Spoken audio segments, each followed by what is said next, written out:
فأنا ناصح لإخواني بالصدع بالحق تبيض وجوههم. السكوت في مسألة الحزبية يضرها، فاصدع بما تؤمر وأعرض عن المشركين. سلامي على دماج ورجالها والشيخ يحيى ودار العلم يا سعد بانيها. بسم الله الرحمن الرحيم.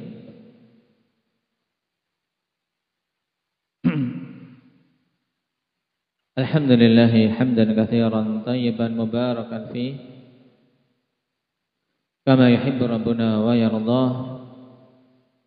أشهد أن لا إله إلا الله وحده لا شريك له، وأشهد أن محمدا عبده ورسوله صلى الله عليه وعلى آله وأصحابه ومن تبعهم بإحسان إلى يوم الدين.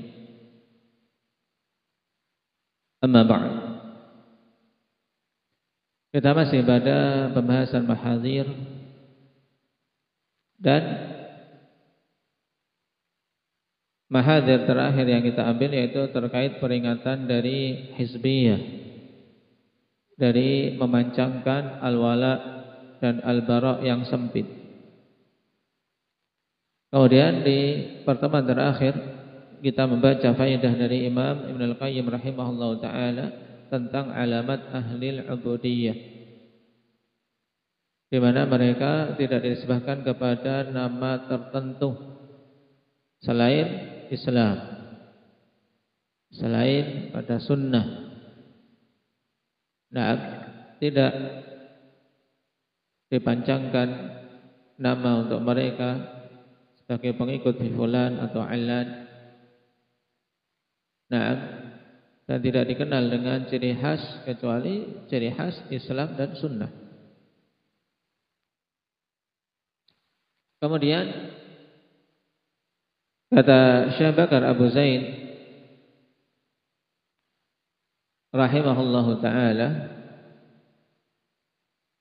masih pada pembahasan ini.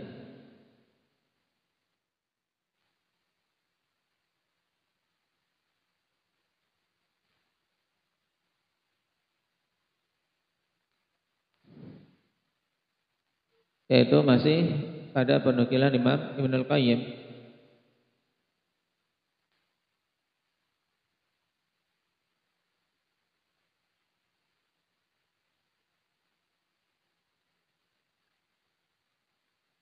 Qala wa hasratah taqaddal umru wa ansaramat sa'atuhu baina dhullil ajzi wal kasali wal qaumu qad akhadhu darban najati saru ilal matlabil a'la ala mahali. Dua bait ini dibawakan tentang penyesalan. Nah, penyesalan yang menghabiskan umurnya dan hilang waktu-waktu dalam kehidupannya antara dhullil ajzi wal kasali, kehinaan, ketidakmampuan dan kemalasan. Padahal kaum qad akhadhu darban najah wa qad saru ilal matlabil a'la ala mahali. Sedangkan kaum mereka telah mengambil jalan keselamatan dan mereka menempuh apa yang menjadi tujuan tertinggi mereka. Nah, dengan apa? Dengan mahali, dengan perlahan-lahan.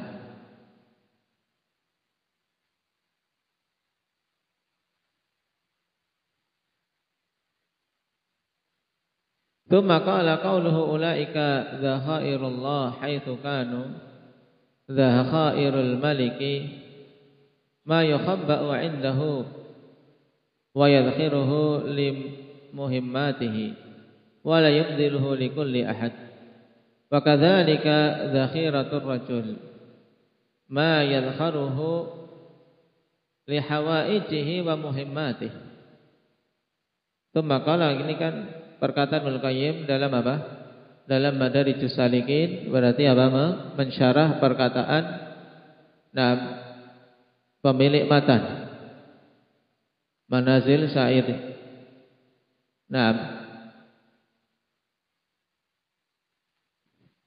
Manaizul Sairin. Taib, kitab asalnya ikhwan yang disyarah oleh Ibnul Qayyim dengan judul Madarijus Salikin. Asalnya adalah kitab karya Al-Imam Abu Ismail Al-Harawi yang judulnya Manazilus Sairin. Manazilus Sairin ila Rabbil Alamin. Nah, dalam kitab itu mu'allif mengatakan, ini qauluhu maksudnya perkataan Al-Harawi. Ulaika dzakhairullah haitsu kanu. Baru dijelaskan makna dzakhair. Nah, dzakhairul malik, ya, harta simpanan malik itu adalah sesuatu yang disimpan di sisinya. Disimpan untuk hal-hal yang penting, tidak diberikan kepada setiap orang. Demikian pula zakhiratul rajul, simpanan seseorang, yaitu yang dia simpan untuk kebutuhan dan hal-hal penting baginya. Tayyib. Wa haula lamma kanu masturina 'anil nasi bi asbabihim ghairu musyarin ilaihim wala mutamayyizina bi rasmin dunan nas wala muntasibina ila ismi tariqin aw madhhabin aw syaikhin aw zayyin kanu bimanzilatiz dzakhair al-makhbu'ah. Nah ini. Mereka ini orang-orang yang betul-betul ikhlas, ahli ibadah yang tidak memiliki slogan-slogan yang mereka dikenal dengannya selain Islam dan Sunnah. Nah, taib, tatkala mereka ini adalah orang-orang yang masturin, orang-orang yang apa? Yang tidak dikenal. Tidak dikenal di tengah-tengah manusia. Tertutupi kondisinya. Taib, tidak viral. Pada zaman sekarang yang diinginkan adalah ketenaran ini. Bahkan taib, yang penting bisa terkenal walaupun dengan cara yang memalukan. Yang penting aku dikenal walaupun dikenal dengan keburukan. Nah, orang-orang ini orang-orang yang tidak dikenal. Nah, dengan tanda tertentu, dengan nisbah tertentu kepada tariqah atau mazhab atau syekh atau ciri-ciri khas. Maka karena mereka tidak dikenal seperti itu, kedudukannya seperti dzakhair, suatu harta yang tersimpan al-makhbu'ah. Nah, tersimpan tidak dilihat oleh semua manusia. Wa haula ab'adul khalqi 'anil afat. Dan orang-orang ini orang yang paling jauh dari penyakit-penyakit. Fa innal afati kullaha tahta ar-rusumi wat taqayyudi biha. Tayyib, wa luzumit turuqil istilahiyah wal awdha'il mutadawilatil haditsah. Mereka ini orang yang paling jauh dari penyakit-penyakit, hal-hal yang buruk maksudnya. Karena afat, penyakit, fitnah semuanya itu di bawah di bawah rusum dan taqayyud, yaitu di bawah ikatan-ikatan terhadap tadi kelompok-kelompok. Dan juga ketika seorang menetapi tariqah istilahiyah yang diada-adakan oleh manusia, tariqah sufi, tariqah syiah dan seterusnya.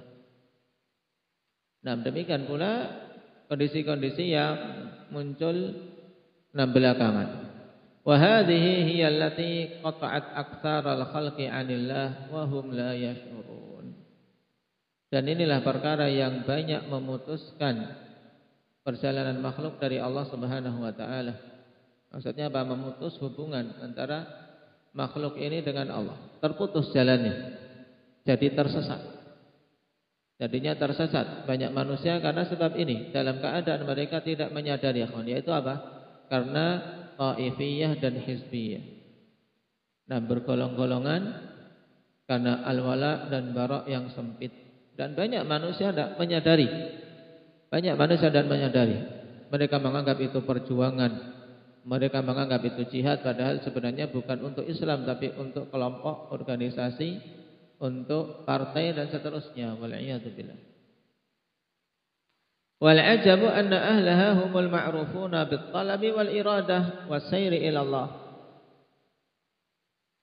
Dan yang mengherankan, orang-orang seperti ini, nah mereka ini dikenal dengan apa? Talab, mencari ilmu, dan dikenal dengan semangat, iradah maksudnya punya semangat, dan dikenal punya apa? Punya jalan yang baik, ibadah menuju Allah. Wahum illal wahid ba'dal wahid al-maqtu'una 'anillahi bitilkar rusumi wal quyud. Dalam keadaan mereka kecuali satu demi satu, ya, satu-satu saja. Sedikit yang bisa dikecualikan. Mereka itu ternyata apa? Terputus dari Allah. Disebabkan apa? Disebabkan tadi. Nah, ikatan-ikatan tersebut, penamaan-penamaan dan ikatan-ikatan tadi. Baik. Karena apa? Karena mereka memperjuangkan, bukan apa? Memperjuangkan Islam al-haq, al-Islamus safi. Tapi yang diperjuangkan tadi hizibnya atau kelompoknya atau partainya. Sehingga marah karena kelompok, ridha karena kelompok. Waqad su'ila ba'dul a'immati 'ani sunnah faqala ma lasma lahu siwa sunnah. Yani anna ahla sunnah laisa lahum ismun yinsabuna ilaihi siwaha. Dan sebagian a'immah ditanya tentang sunnah itu apa? Mengikut sunnah itu siapa? Maka dia mengatakan yaitu sesuatu yang tidak ada nama baginya kecuali sunnah. Maksudnya apa? Maksudnya bahwasanya ahlu sunnah tidak ada penamaan yang mereka dinisbahkan kepadanya kecuali sunnah. Ahlu sunnah ya ahlu sunnah. Nah, tidak punya partai sendiri, tidak punya penamaan tertentu selain apa? Penisbatan dirinya kepada as-sunnah. Faminan nas man yataqayyadu bilibasi ghairi aw bil julusi fi makanin la yajlisu fi ghairi. Sebab sebagian manusia ada yang terikat dengan pakaian orang lain, kawan, ngikut ciri khas pakaian. Sehingga pakaian menjadi apa? Menjadi alma mater. Oh, itu yang pakai seperti ini orang kelompok ini. Yang pakai kopiah begituan orang seperti itu. Nah, taib, dan mereka memang melazimi, ingin menetapi ciri khas itu untuk menunjukkan ini loh alma materku, ini loh kelompok. Abil julusi makanin la yajlisu fi ghairi. Atau dikenal dengan apa? Dengan duduk di suatu tempat yang dia tidak mau duduk di selainnya. Nah, tidak mau duduk di selainnya. Au misyatin la yamshi ghairaha, atau dikenal dengan cara apa? Cara berjalan. Misyah. Baik. Cara berjalan yang dia tidak apa dikenal kecuali dengan cara berjalan seperti itu, dibuat-buat. Nah, cara jalan yang dibuat-buat, ini cara jalannya Habib, cara jalannya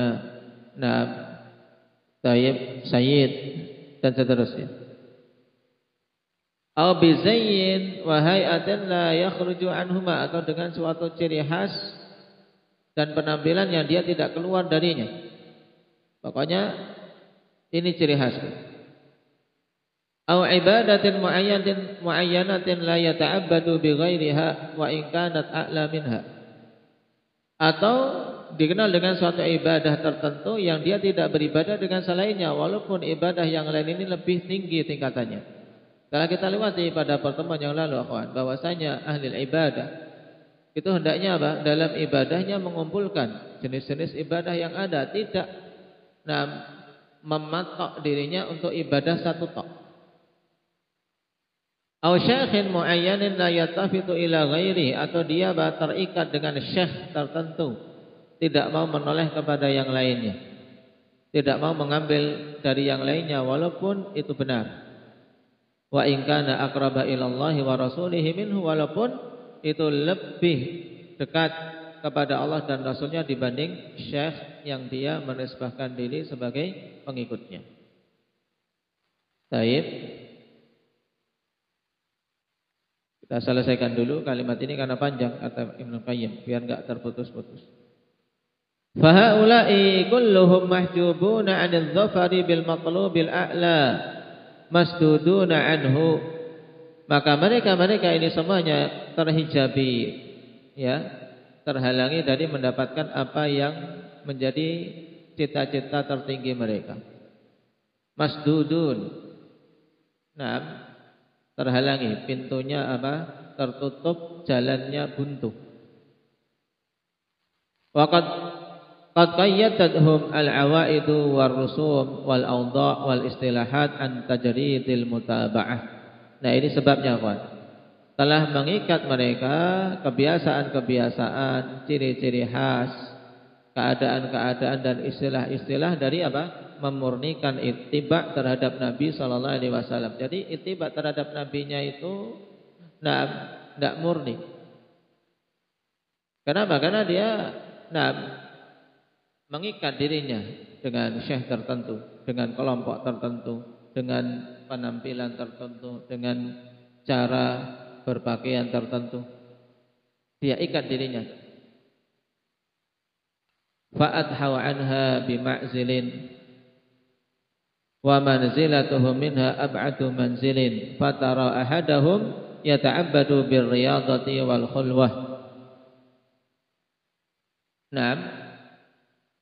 Sehingga jadilah mereka jauh dari mutaba'ah Nabi sallallahu alaihi wasallam. Bima'zilin yaitu dia menyendiri jauh. Ini ittiba, dia di tempat yang lain. Ini gambarannya. Jadi tempat terjauh dari mutaba'ah Nabi sallallahu alaihi wasallam.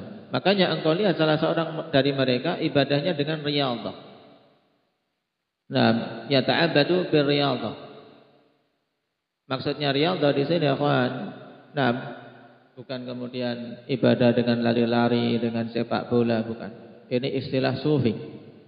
Nah, istilah sufi. Nah, riyadhah dengan apa? Pikiran mereka, mengolahragakan pikir menurut mereka.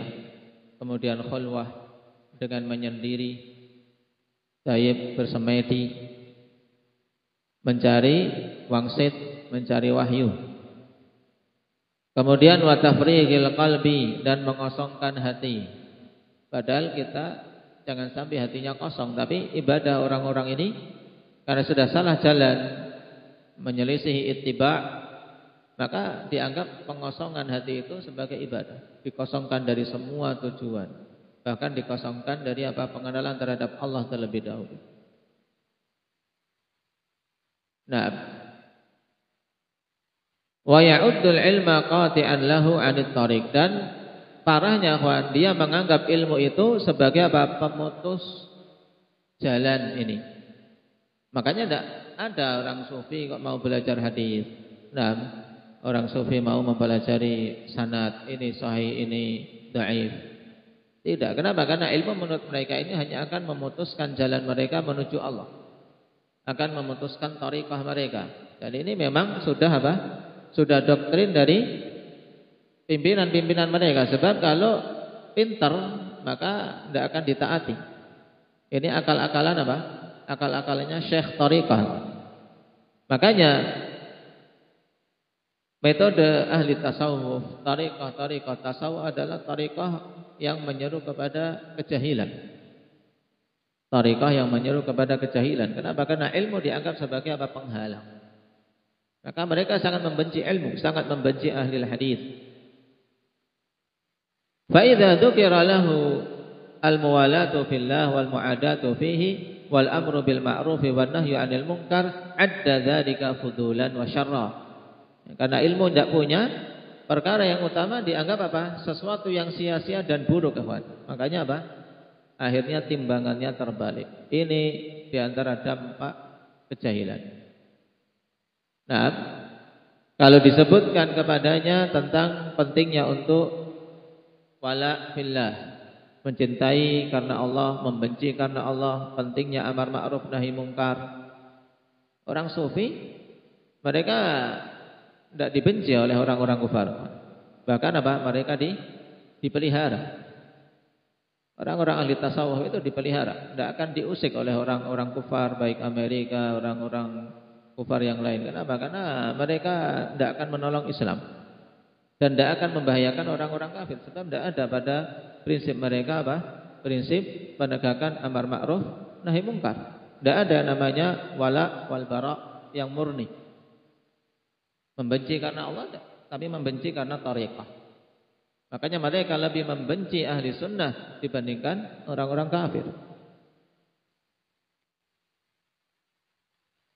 Kalau disebut tentang ini wala wal bara yang benar, amar ma'ruf nahi mungkar, mereka menganggap ini kalau mereka itu ngomong sesuatu fudul, sesuatu yang sia-sia.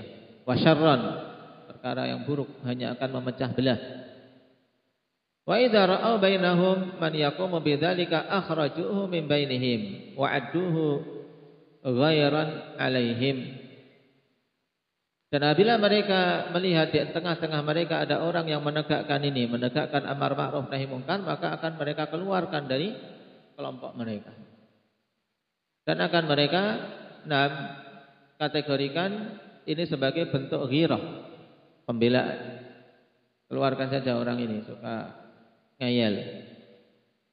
Fa haula'i ab'adun nas 'anillah wa in kanu aktsara isyaratan wallahu a'lam. Maka orang seperti ini orang yang paling jauh dari Allah, walaupun aktsara isyaratan, walaupun dia apa? Paling terkenal katanya.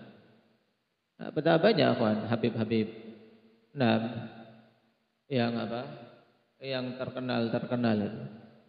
Kalau dilihat dari sisi amalannya jauh dari sunnah Nabi Sallallahu Alaihi Wasallam, bahkan, kalau dicek mungkin ada yang terjatuh dalam apa?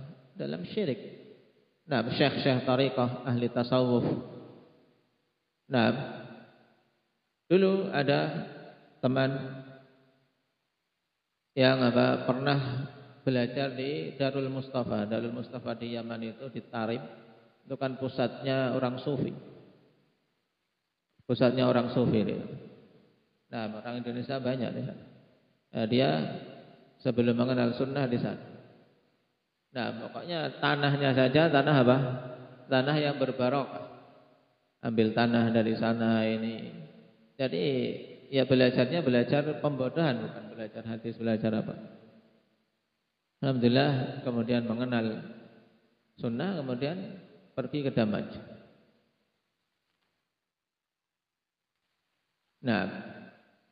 Sehingga tidak akan tertolong Islam dengan apa? Dengan tasawuf, dengan orang-orang sufi. Nasallallahu al-afiyata wassalam. Pada poin ini panjang lebar dikutip perkataan Imam Ibnul Qayyim rahimahullahu taala untuk kita betul-betul tahu bahayanya apa? Bahayanya tahazzub. Karena seorang kalau sudah mengikat dirinya dengan selain ikatan Islam dan sunnah, tapi dia mengikat dengan ikatan al-wala dan al-bara yang sempit, maka dia sebenarnya terputus jalannya dari Allah dalam keadaan dia tidak menyadarinya. Akan terpalingkan, akan tersesat. Makanya perhatikan, sataftariqu hadhil ummah ala 73 firqah kulluha finnar illa wahidah. Umat ini terpecah belah menjadi 73 golongan, semuanya di neraka kecuali satu. Di antara sebab kenapa mereka ini tersesat, kenapa? Karena mengikat diri dengan selain apa? Ikatan Islam dan sunnah. Baik.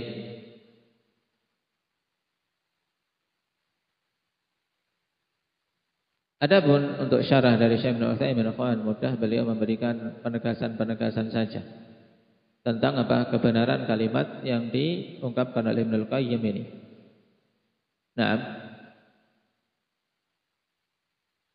Bahwasanya orang-orang seperti ini terputus dari Allah sesuai dengan kadar apa? Ta'assubnya terhadap kelompoknya. Nasallallahu al-afiyata wassalam. Baik. Barakallahu fikum. Kita selesai dari pembahasan mahadzir untuk poin yang ke-65. Naktahi bihadza walhamdulillahi rabbil alamin.